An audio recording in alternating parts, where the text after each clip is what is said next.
everybody, it's Pat Jones, and we're here with another TurfZoom brought to you by our friends at Aquatrolls.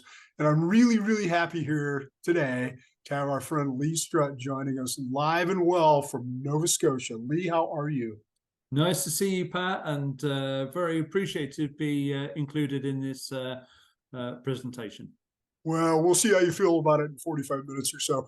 You may change your opinion. So I think half the turfgrass world knows who you are, maybe more. You've always had a presence in the industry, and you've been visible in the industry because you've been a leader.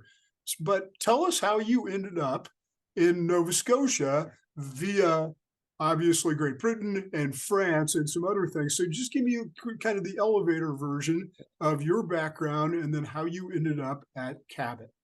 I think to answer the Cabot one, I would love to turn around and say it was like a really peculiar situation and I met someone. It was simple that Cabot done a worldwide search. I read the brief and I thought, well, I kind of felt that I'd met the criteria. I applied, had several interviews, didn't think it would go anywhere, and I ended up being the person that got the job.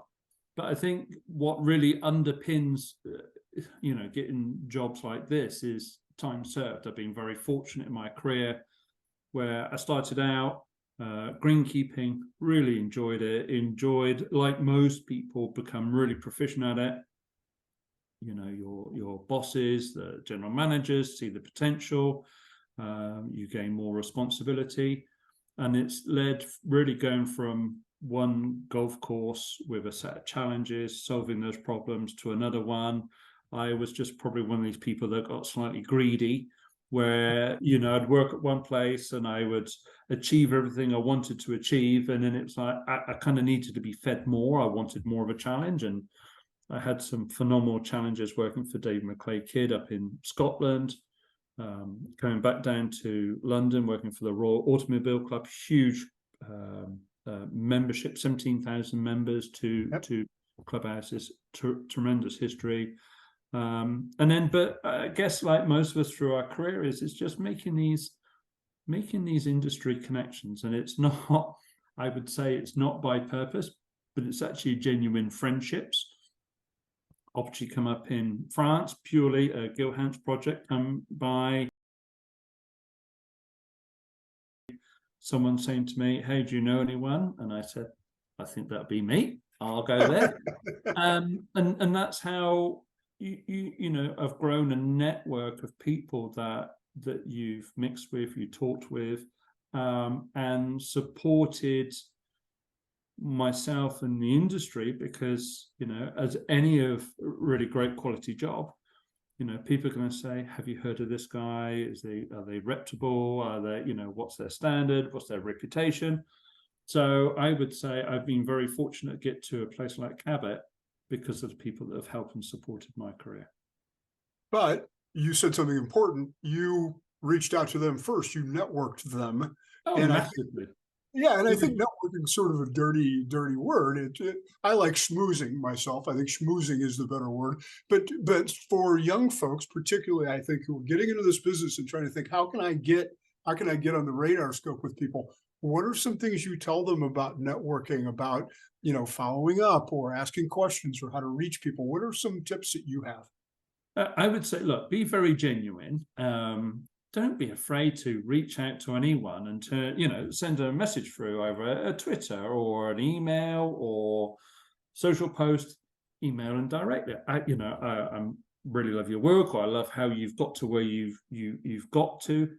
Can you help me? Can you be a mentor? What advice could you give me? There are so many tremendous top professionals in this industry that are more than happy to say, hey, I'll give you half an hour of my time, and they'll probably give you way more than that. And I think the limitation is people's imagination.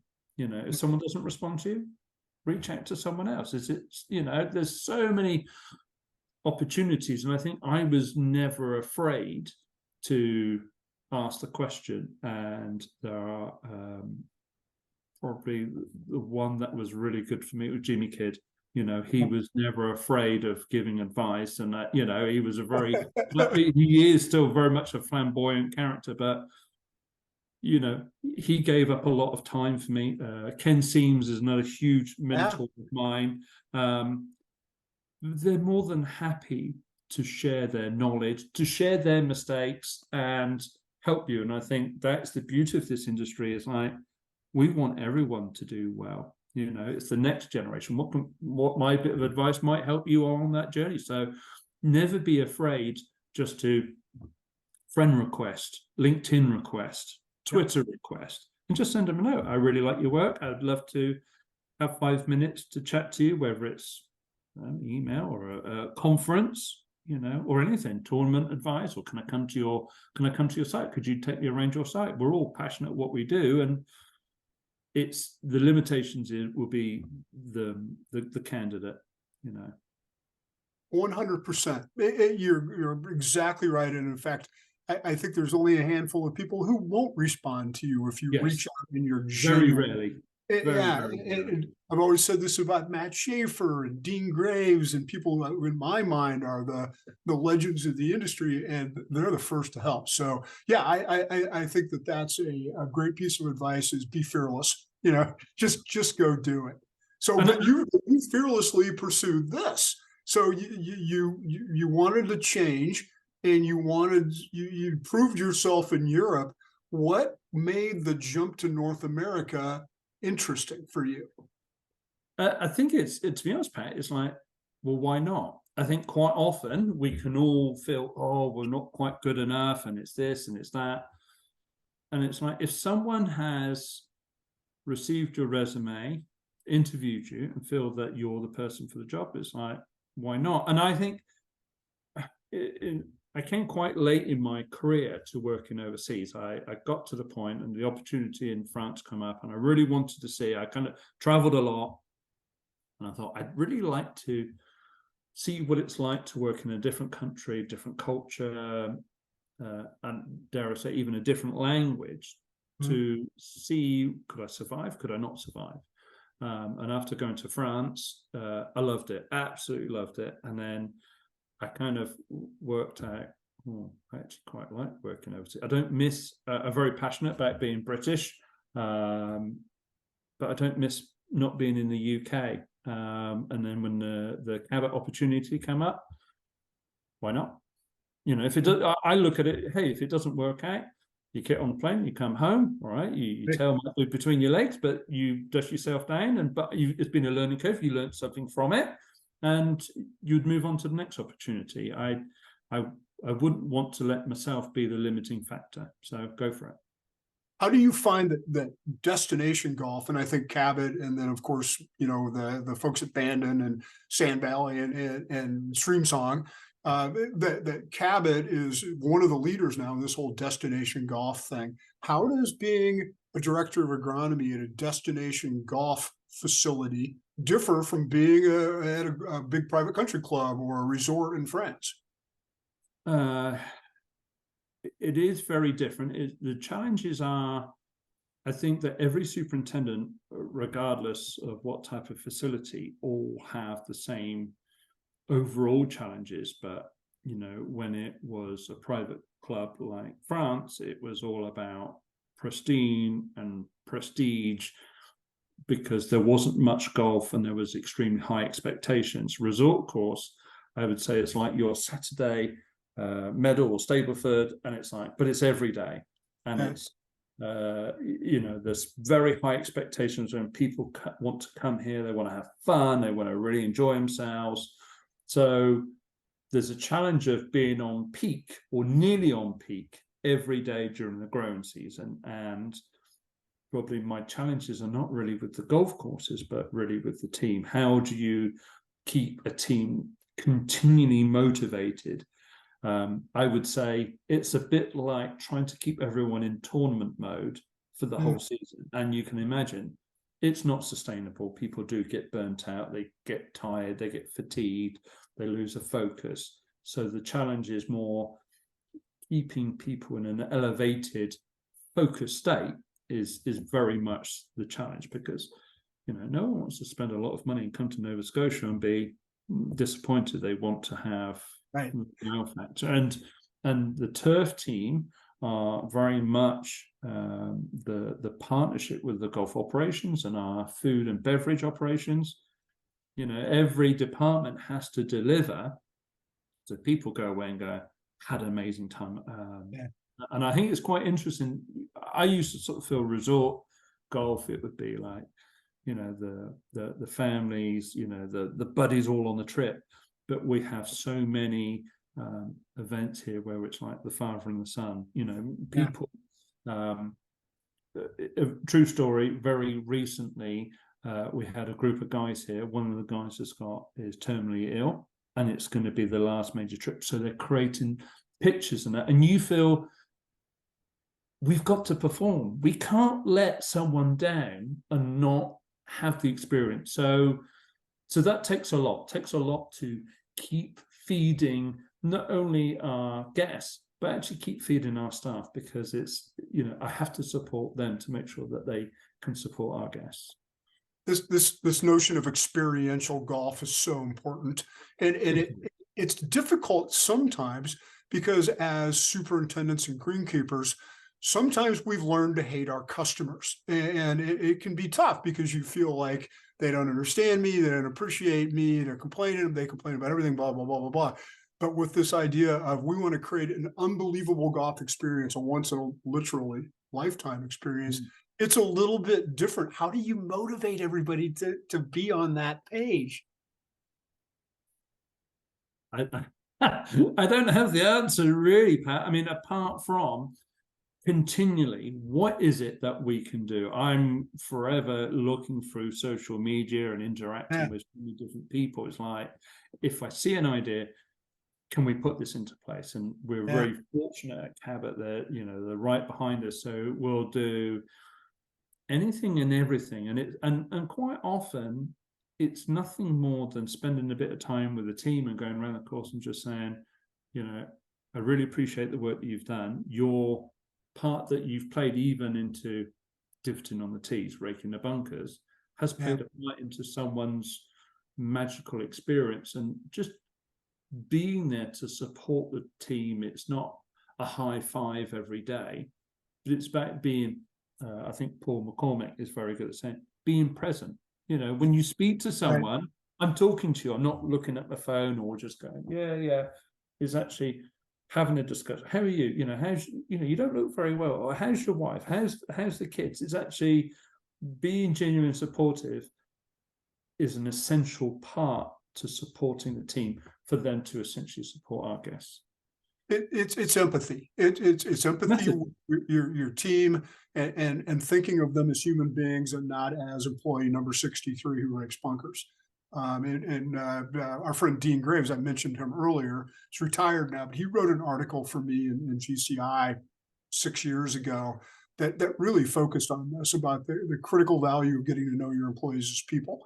And as always, you're right there with them. I'm really, really impressed. So when you recruit people to come up there, what percentage of people are locals, and what percentage of people are turf heads who are trying to build a career or just want to come work there because they've heard great things? How do you balance that?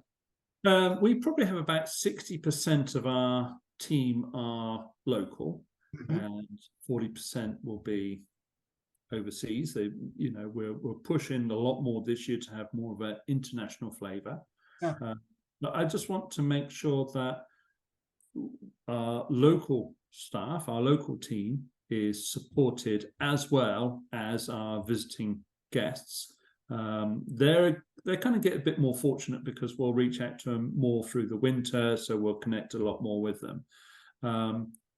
But it's an opportunity really for local staff to actually meet different cultures, and I think that's kind of nice. And you know, once you start this program, is that they'll have friends that are like, hey, you know, friends in Australia because they're on Facebook and they share pictures, and you know, and I think something that I've kind of learned in my travels, and certainly you would have picked up on this. It doesn't matter where you are on this planet, you put two greenkeepers together and within 5 minutes they're talking about, hey, do you have such and such, and do you, and like say there is this very unique common bond where we're able to share information. And I think we're quite isolated here, and bringing new people in, and some of the team can get a bit anxious about that because I don't know who we are, and this is our site, and we're Cape Breton. But once they realise actually we hire for attitude, we can teach skills. That's very, very easy, but you can't teach attitude. And if you get like-minded people, you get a great harmony within the team, and part of that harmony builds trust builds respect, making sure you've got transparency, and all of those together, you generate a nice workforce. That's, dare I say, that's something that's kind of missing in society now, is having this place where actually it's fair, it's honest, we support each other, and we just try to do the best that we can every day. Remind us of the other Cabot properties, because I know the company's growing and expanding a little bit, particularly St. Lucia. But so tell me about who your colleagues are and how you collaborate with the other Cabot properties. Okay, so let's start back in the UK. We'll start with Stuart McComb, who's the general manager, and James Hutchinson is the superintendent at what they call Cabot Highlands, which is, or previously was, Castle Stuart. Well, all our properties have golf course names, Cabot Highlands, but it's still classed as Castle Stuart. And then sticking in Canada, we go out west, and we've got Brad Allen, who's starting up our Revelstoke operation. That started construction this year. And we move down south, and we go to Steve Blake, who's at Citrus Farms, which is just outside Tampa in Florida. Big site there. And then we got our lovely Damon DeGiorio at Point Hardy at Cabot St. Lucia. So that's all our Cabot properties. So it's a nice small group. We touch base every 6 weeks, but there's a couple of us kind of chat a bit more regularly. We're all onto WhatsApp now, and quite often we share ideas. I find it really nice that so Braden was the superintendent at the Cliff, so I probably speak to him more than any of the others, only because of I just want to know the history of the site, why things were done, and I speak quite a lot to Damon. So the three of us actually chat probably more regularly than the others, but it's a nice network to have. Right. I think the most important thing about the network is it includes Pinky, the only dog of turf who has her own Twitter account. And it's just so impressive to me that Damon and Pinky have owned social media all these years, wherever they've been. Yes, and she just celebrated her birthday. She actually came on one of our WhatsApp calls. So, but yeah, we actually teased Damon. We know who's boss, and it's not exactly. So before you announced that you were accepting this job, you came over here and went on this amazing tour. And every day on Facebook, you were at another top 100 course. In fact, most of them were top 20 courses. And so you purposefully did that, I think. I know what I think, but tell me why you did it and what was so valuable about it.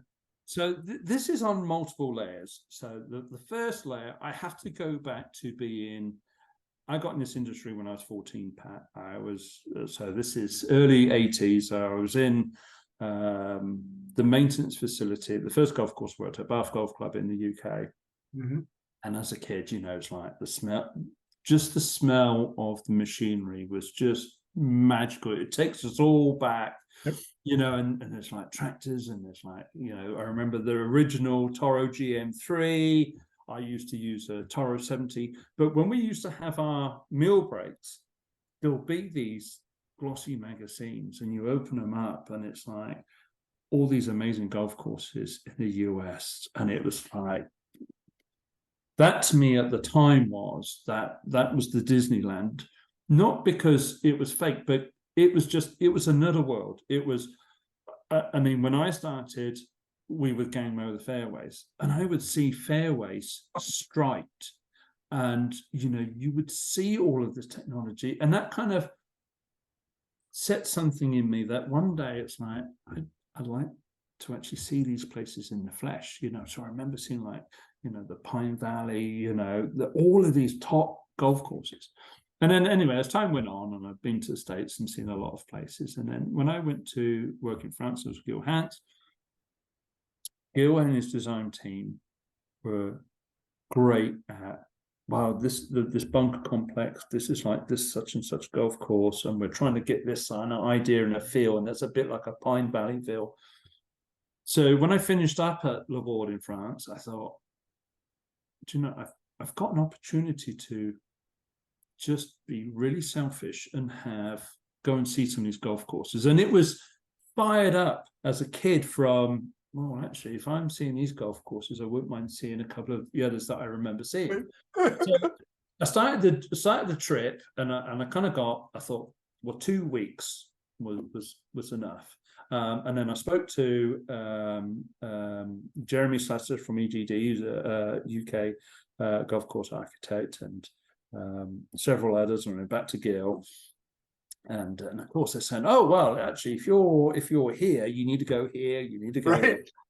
And the trip's going a bit longer, and I'm kind of just a bit over 3 weeks. And I speak to my wife, and I said, you know, I kind of want to do this kind of bit of a selfish road trip. Yeah. Well, it's nudged a bit more than 2 weeks. It's about 3 weeks. She said, I don't care. Just go for a month, and I don't want to hear anything more about it. So that was my blessing, because it's like, oh, I've just gained some extra days now. And it was born, and it's the best thing I've ever done. I just absolutely loved it. And I flew to Boston, you know, and just went from Boston all the way down to Pinehurst and all the way back up. And I thought I'd kind of like to share this journey, because it was, I just, like yourself, you just love going to golf courses. You meet the superintendent, I want to walk around the shop. And then it's like, you're walking around and you look at something, you think, what's that? Yeah. What are you using that for? And then you start the conversation. And throughout my travels around the world, there's no one that there's nothing better than come in and have a cup of coffee, and I'll show you around, and hop on the Cushman and I'll take you around. Yeah, and Greg, I remember, right, Bolstrel, Greg Boring turned around and said, oh, I've arranged a game of golf. And I said, look, I've been really disciplined. I want this to make truly educational. I'm not going to play any golf. So I had some fantastic offers, but I just stuck to my guns. And and one thing it's really taught me, every course I went to, it was like, do you get a chance to go out and, you know, see other local golf courses? And unfortunately, not many superintendents do. And it's like, it is such a missed opportunity. You just learn so much. And of course, doing the trip, and of course, I had Josh Lewis over in California. He said, oh, are you going to come over here? And then I had the people chipping in from Australia saying, are you going to come to? Like, seriously, I wouldn't even know how to have that conversation with my wife. By the way, I'm not. No, it was like, but I would, if I had the opportunity again, I would certainly like to go to West Coast of the US. I'd love to go and plan a trip to go down to Australia and New Zealand, and just purge myself on just golf, architecture, maintenance, strategies, thoughts. Even to this day, you know, I do things and then I'll have a bit of a flashback and I think, oh, I remember that conversation. Oh, actually, that was a really good wait on. Let me go and get the picture out. Phenomenal. Absolutely phenomenal. What's, if you could pick one moment that stands out where you're just standing there looking out at a golf course, which course was it? Which one really blew you away? Oh. Tobacco Road. Oh, that's a great choice. Oh, yeah, baby. Because you didn't expect it, did you? Morgan Stevens, phenomenal superintendent. So I went round with Matt Wharton. So a couple of places, like Matt Wharton come with me on a couple of courses. Another name, can't remember his name, come back to me in a minute. But Morgan Stevens took him around Tobacco Road, and it was like, what a phenomenal golf course. And I get it. It's like black and white. You either like it or you hate it. But if there was one to be on a construction job, I would love to have been on that construction. Yeah, and particularly if you could turn back the clock and have Mike Strands be there right next to you, because he's a really special human being. Like you'd be looking at it going like, really? And you go, yeah. And it'd be, and that's the magic. So at least I got to see. I've heard so much about Tobacco Road, so the opportunity to go around and you know, Morgan was absolutely fantastic. Great host. It's amazing, and what a treasure and a treat to be able to do that. And if you get to go do it again, go out west and go see Monterey Peninsula Country Club, which I think is Mike's greatest achievement. So if you love Tobacco Road, you'll like that one too. Oh, right, okay. But this is the problem, Pat. You see, like, you have a drink, and then you're going like, you know, you'd be just chatting about, you know, let me write this down, and all of a sudden, I've got another half a trip already. Yeah, I get this all the time, and I'm just like, there's 15,000 of them in the U.S. alone. There's 30,000 of them worldwide, and I've seen a lot of them, but there's too many golf courses to see, and so little time. Well, I'm glad now. I believe Morgan's moved on from there, but I'm telling you, that golf course is a fabulous. It just. I mean, let's say, I mean, I was super impressed at Wingfoot. I went to Myopia Hunt, amazing. A Romnick, you know, National Golf. There was, it was like every day having your Christmas and just indulging. I remember going to like Yale Golf Club, and there was literally every day you would pick something up, something. I remember Yale Golf Club was just having your business card at the pro shop. So if someone said, "Oh, I hate the course" or "I love the course," the pro or shop, well, here's the superintendent. It's like a cost nothing idea. Yeah, Pete went at Congressional, and it was like they had the tennis balls on the roller hitch, so as it drove round, it didn't make any noise. And it was like, and I think quite often people think, oh, you know, every idea is going to cost thousands of dollars. It's like, no, not a chance. Some of them save thousands of dollars too. Yeah, and if there's an idea like that, Pete's going to know it, because Pete's cheap. Well, I mean, talk about that, because there is a streak of frugality that runs a mile deep through greenkeeping culture and superintendent culture of, if I can avoid spending this money, I want to. And you run into that all the time. Do you encounter that too? I mean, I was so impressed by your mates in England, particularly, who were doing miracles with the equivalent of maybe $300,000 a year US. Just amazing, and 4 or 5 people. And I think you have to appreciate the quality of what gets done with almost no resources. But the thing is, I think certainly for the UK, it's the culture. So you get bred in the culture, and I think you get bred into thinking laterally and not thinking, oh, well, I'll just go online. Right. You know, if you don't have the money, and I think.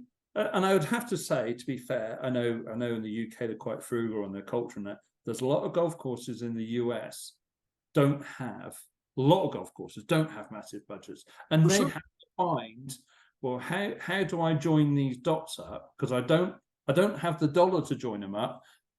I have to use my imagination, and I think really it's the greenkeeper. It's the cookie cutter greenkeeper that you come out of a certain mold where you don't want to spend money, you're quite unsociable, you're an introvert, but you're just amazing problem solvers. And there's one thing I keep saying to business, is like, you're missing a massive trick by not utilizing greenkeepers, because they are, one of the things they are geared to is solving problems. And it might be solving an irrigation leak, or it might be, how does the business save some money? How does the business think about, you know, a good way to expand or develop? Because it's like, they're smart people, super smart people. Yep. The good general managers I know, the best ones at the best clubs, include their superintendents in decision making, because they know they're going to get that practical perspective. And another great example of what you're talking about is here in Cleveland, Ohio. the fellow who runs our Parks and Recreation Department, has for 12 years, is a former assistant greenkeeper who worked for Monroe Miller up in Wisconsin at Blackhawk Country Club, and who worked his way up through the metropolitan golf courses there in Milwaukee and learned and learned and learned. And he has played a major role in revitalizing Cleveland, the entire city, not just parks, beaches, open spaces, but it takes a problem solver. You know, it's just having that ability to think things through and not just resolving them the here and now, but it's like, you know, down the road, well, actually, if we do this, this will also benefit something else in the future. So when you talk to your pals back home, they're dealing with not only, you know, labor issues, because I think that that's even more severe from what I've heard, particularly in Great Britain, but they're dealing with the loss potentially of chemical products. I think you got a Soloprin not too long ago. That was kind of a big win for your pals there, but help people understand who maybe don't understand how difficult it is to attract and retain employees in Great Britain right now, because it's even harder than it is here, I think. Yeah, I think one of the biggest issues, obviously, compensation is certainly one of them, but it's also respect of, Right.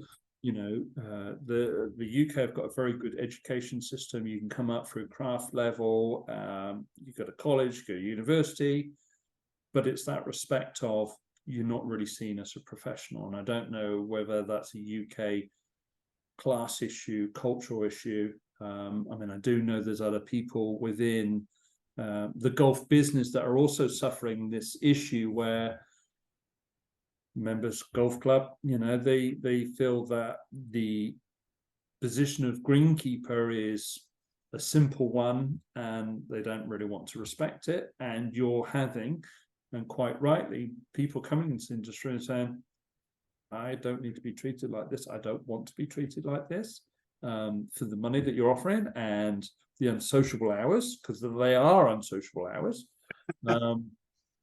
You know, and the challenges of working, you know, whether it's the sun or the rain, the wind, the cold, the heat, you know, people are saying, why? There's no hesitation in rejecting us as an employer or as an industry. And this is something we've really got to solve, because there is going to be this glut of people. So which means is that what's going to happen to our standards? I think greenkeeping going forward has to be even more smarter. You know, technology is going off the charts. And who's going to be the ones that are thinking through all these problem solving things? And, you know, if we don't just respect and appreciate the people that undertake this, then the golf industry is going to be worse off for it. You know, and I think, and that's very clearly seen in the UK. But I'll be honest, Pat, it's not that much different over here. You know, that we're all struggling with the same things. It's like we don't need a big banner saying how fantastic greenkeepers are, but just respect the fact that we are a trade that's as good as an electrician or a carpenter or a builder or, you know, farmer working the land. We employ smart, intelligent people to manage a site that's playable 365 days of the year. You know, golf is the only sport that is played while maintenance is still going on. And, you know, there's a lot of factors we're trying to juggle, and it's just please respect that we're professionals, not, you know, that, oh, well, we'll tell you how to do your job. And that's not the case at all. Yeah, and it gets into your head, and there's certainly, you know, the struggles with depression and the struggles with, you know, nobody appreciates what I do, and this is just too hard, and I'm working in the dark half the time, and that's a commonality too. That knows no geography. That's everywhere. Yeah, I mean, let's say, you know, I've had people in my career that started in, you know, on the first day, and they're going, what do you mean I want to work in the dark? What do you mean I don't have a torch? What do you mean we don't have lights? And, you know, now I just put my foot down and we just turn around and say, if we work in the dark, our team have got to be safe. You know, health and safety has played a huge part in driving safety and security for our team. But hey, if we want someone to work, why not give them the tools, Right. to do that? So, and part of that, the team feel, if you don't give the team that, then they look at you and going, well, quite clearly you don't respect us very much because you don't give us the tools to do the job properly, and then you complain that the job's not very good. So, Right. very challenging. So switching gears here, like probably 90% of the people I knew Sammy before I knew you. And it was just this, amazing thing when we heard somebody actually attracted Sammy enough to get her to Yes. come. So remind everybody that may not know what your wife does for a living. So my wife, Sammy Strutt, is the Chief Operating Officer for Bigger, which is the UK Greenkeepers Association. We have a challenge every now and again. Who knows more than who? I think she always has the upper hand on me. She knows more people than me, but a tremendous individual that's dedicated her career to making greenkeepers being count. I'm really proud of her achievements. She's just recently come back from a Women in Turf event in Scotland at St Andrews, and she's been to other events. And she's the vocal one that gets up there, and it's like, say, it's great talking about women in turf and women in golf and everything else, but they're greenkeepers. Whether you're male or female, what are you doing for your greenkeepers? How are you looking after your greenkeepers? Let's say she does not hold back and holding people to account and saying, you would not have a golf course, you would not have a tournament if it wasn't for greenkeepers. So every opportunity she champions, our industry, regardless of what nationality you are. And I'm really proud for, let's say, I see it from, but behind the scenes, she does do it for sure. Okay, so I'll ask the obvious question: how do you cope with the separation? Because you guys, you've done the right thing here for your careers, but it's sort of hard to keep it. Are you on FaceTime every night with her? How do you make this? I'll tell you, it's lovely. I can make a complete mess and no one moans at me. It's awesome. Whatever I want. And no, she's. I have to be eternally thankful to her that, we speak every morning and every night. We see each other about every 6 weeks. And I'm not the only person that does long distance relationships. And from time to time, I come across people and they said, oh yeah, well, we do the same. And, it does come with its challenges. And I'm thankful for her to allow me to indulge in my career and my opportunity to travel.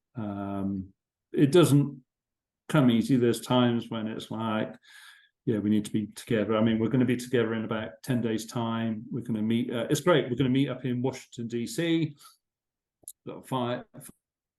It's always like this romantic locations where we meet up.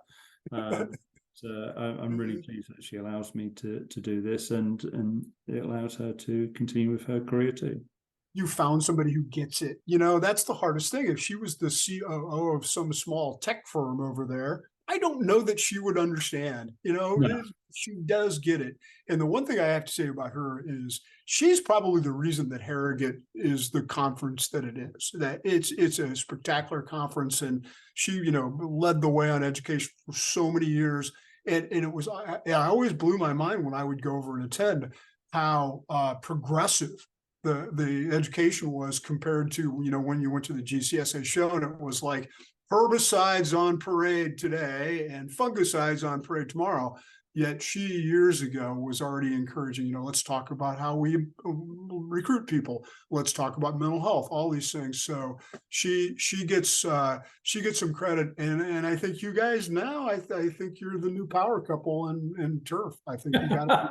No, I think the analogy with Sam is, as passionate as we are as greenkeepers about our golf course, delivering a product to our membership, she's very much the same, delivering her product, which is supporting us. And, how can we better that? So, fair credit to her.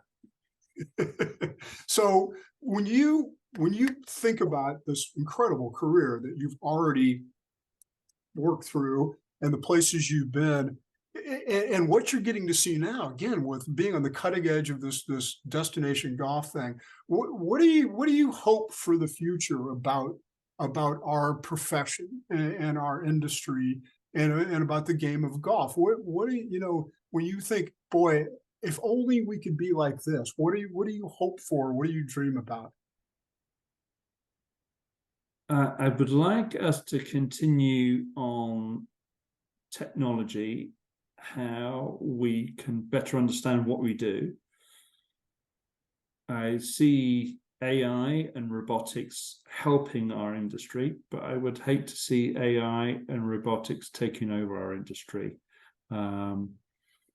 It's a similar conversation I had recently with someone. We were talking about conferences, and I remember for a while people talking about, hey, we don't need these conferences. Hey, we could just do this over Teams. People need people. Golf courses need people.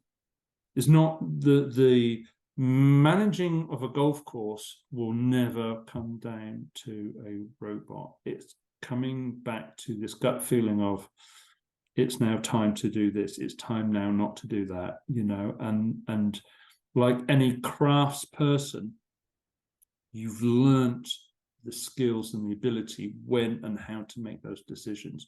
I would like to see if we can more information handed down from people that have served their time. And I'm really, really impressed with Matt Schaefer. You know, he's retired. He can just kick his shoes off and just drink beers every day and go fishing. But Pretty much Matt right there. That's exactly right.